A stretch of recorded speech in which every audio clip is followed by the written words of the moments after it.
This is the Jocko Underground podcast number 113, sitting with Echo Charles.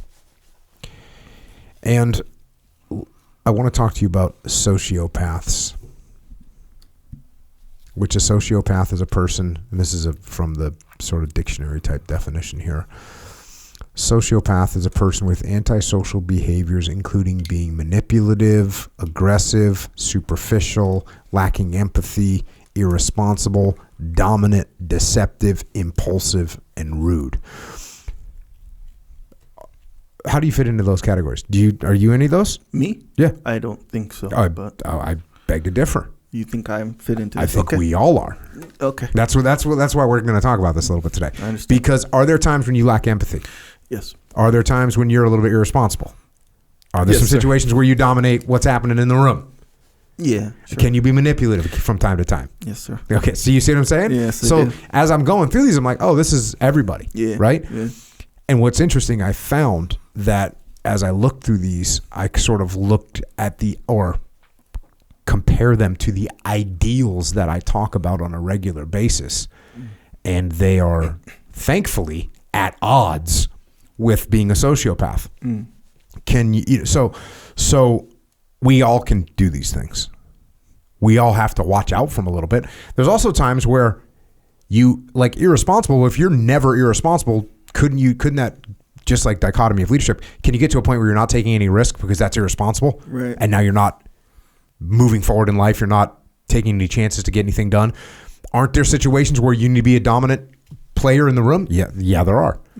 Are there situations where you need to do some manipulation of somebody? Yes, there are. I've got a whole thing that I talked about years ago about what's the difference between manipulation and leadership, and how close they are. Mm-hmm. So there's all kinds of things that there's all kinds of overlap, and there's all kinds of dichotomies here where we have to know what our tendencies are, and we have to fight against those tendencies. But here's what sprung this on me as I was reading some stuff about this. There's a website called psychmechanics.com, and they had a little section that was called Things Sociopaths Say. One of them is, I didn't do that. And it's so weird to read these things because as you read them, here's the thing. You're going to know people that you know are not sociopaths, but you're definitely going to have heard them say these things, right? Yeah. I didn't do that with a neutral emotion, like, I didn't do that. Mm-hmm. You ever had somebody that you're talking to and you say, well, you didn't know, I didn't do that. Yeah. Have you ever dealt with somebody like that? Yes, sir, I have. Then they can escalate that. Like, I swear I didn't do that. They're escalating it even more till, I swear on my mother's grave that never happened, right? These are things that a sociopath says because they think they can just overpower you. Here's the second example. It's not my fault, which is very interesting, right? This is clearly the opposite of the idea of extreme ownership, which is what a sociopath is going to do, is try and avoid the blame, avoid the guilt, avoid the responsibility, and make it something else or someone else. The similar one to the first one, I never said that. Also, you're imagining things. Also, you're crazy. Like, you're crazy. That never happened. Or like, I never said that. Which is weird. Which is a weird thing. Have you ever had somebody that you know that they said something and then they deny it? I had a situation with an email where I was having a conversation with someone and they were making a claim. And I was like, man, I was questioning myself. They made me question myself, right? Because I'm a humble person. I know I can be wrong. I know I can make mistakes. And I think to myself, geez, did I say that? Oh, wait a second. What, that's what we were talking about doing? And as I felt more and more like, wait a second, I never had the feeling of, I think I did. I never had that feeling, but I was like, man, could I have said something like that? Yeah. Could I have been confused in the moment and said something like that? And that's what the person's running with. Turns out I had a follow-up email, which everything was exactly as I remembered. And I was like, I forwarded it and I said, hey, here's what we were talking about. Yeah. And they were like, oh, okay. But it was very strange. That's it? Oh, okay. Well, it was a little bit more than that. It was very strange, though. Right? Yes, it's a very strange situation to have unfold. Yeah. This is just they're trying to tell you something. And look, if I wouldn't have had that, this is something that happened, 10 years ago. Yeah. Luckily, you got all those emails. Yeah. You got your whatever account, and you got 15 years worth of emails. So when someone starts saying, "You told me this," like, let's go to the data here. Yeah. Let's go to the facts. But 2 important points. Number 1, that person who also had that email was telling me that I said something completely different. And me, I was sort of like, well, maybe I remembered it wrong. Or could I have said that? I never got to the point where it's like, I think it was very suspect to me. Yeah. But I was at least open to it. Yeah. And if I wouldn't have searched my emails in 3 seconds and found that email and said, actually, here's exactly what we talked about.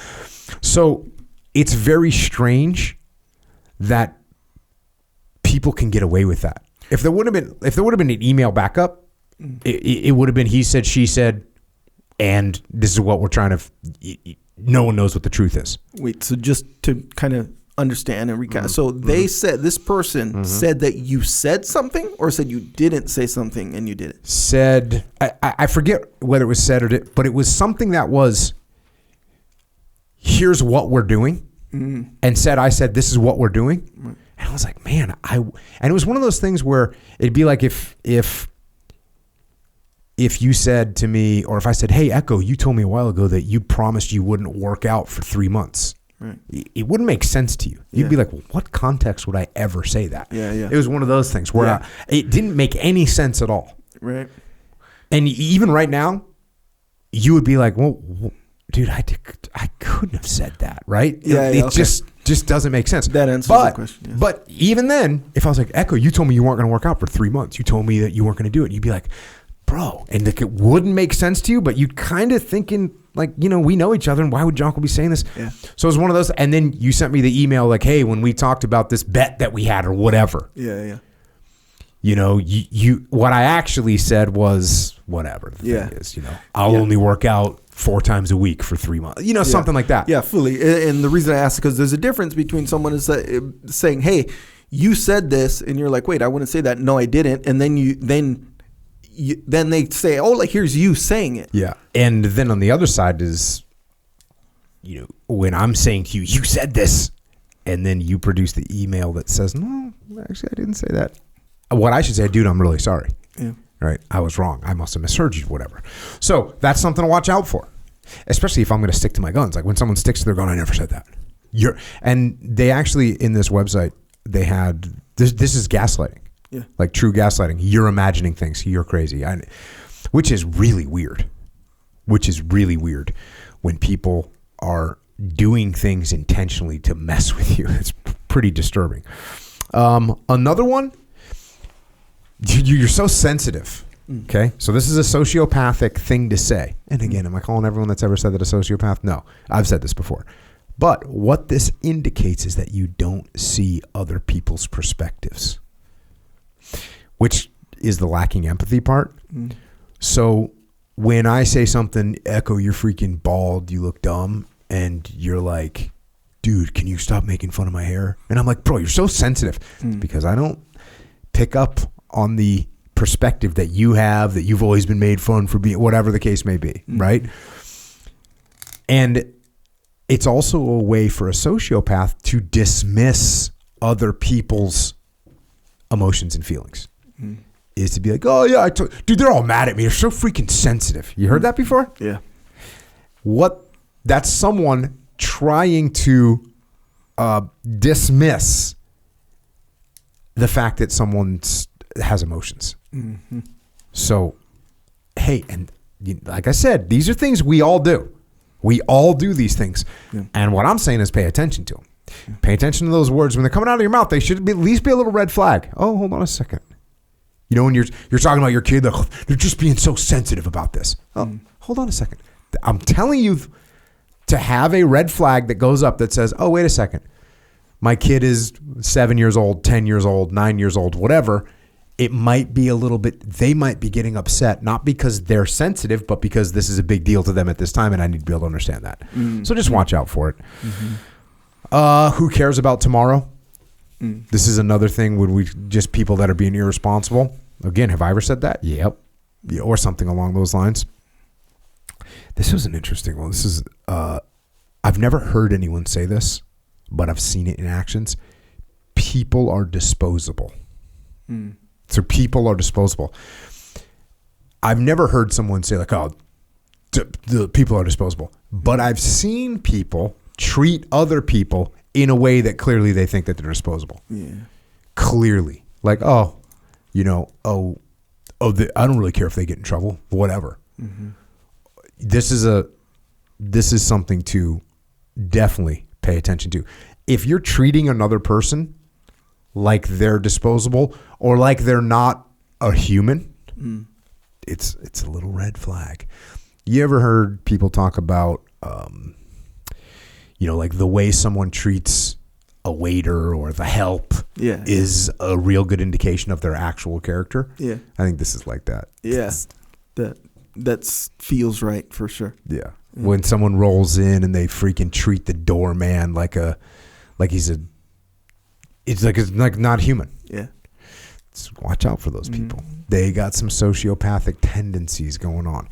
By the way, if you do that, just check yourself. I'm asking you to please check yourself because you can end up in a scenario that you don't want to be in. Yeah. Yeah. Yeah, a lot of times too. This is what it seems like. Well, I'm remembering back to a few times where someone would treat, and the waiter that's a good one because we all go to restaurants from time to time, most of us. So that's like a common scenario to be in. And then thinking back to when I witnessed that, it's almost like they were trying to demonstrate their power, their status, like above them, to make themselves ultimately like look good, right? So it's like the idea of putting someone down to prop yourself up, make it look good. And that's equal to or as bad, possibly worse, but it's in the same genre as I just don't even pay attention to you.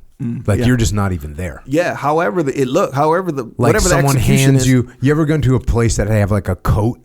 You give your coat to somebody? Yeah. Yeah, fully. The club I worked at has that. Okay.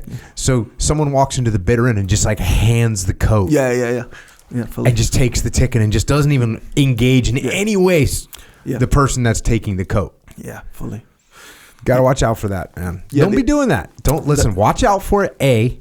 B, don't be doing it. Yeah, and if you're a kind of the word narcissism gets thrown around, so we'll use it. Let's say if you have those narcissistic tendencies, even if you got to use that in a way where to prop yourself up, you make others look bad. You actually make yourself look bad, totally. And not in this weird moral. Only the moral people will recognize. Everyone recognizes it. Even other like narcissistic people will be like, "Oh, bro, you kind of look like a dick." No one likes that. No one's impressed with that. Kind of a thing. It's like, what's the opposite of being impressed? Like,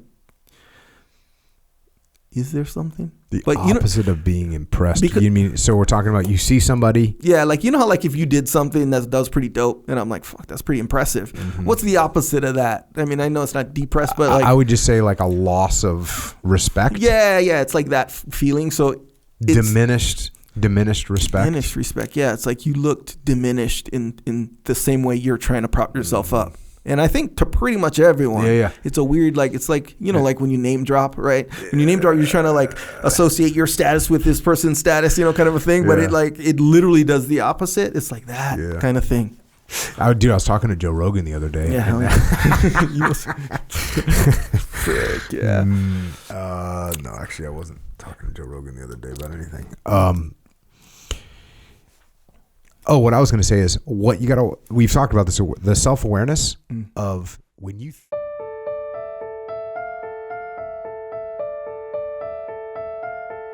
That is a little excerpt of what we are doing on the Jocko Underground podcast. So if you want to continue to listen, go to jockounderground.com and subscribe. And we're doing this to mitigate our reliance on external platforms so we are not subject to their control. And we're doing it so we can give you more control, more interaction, more direct connections, better communications with us, strengthen this legion of troopers that are in the game with us. So thank you. It's jockounderground.com. It costs $8.18 a month. And if you can't afford to support us, we can still support you. Just email assistance@jockounderground.com.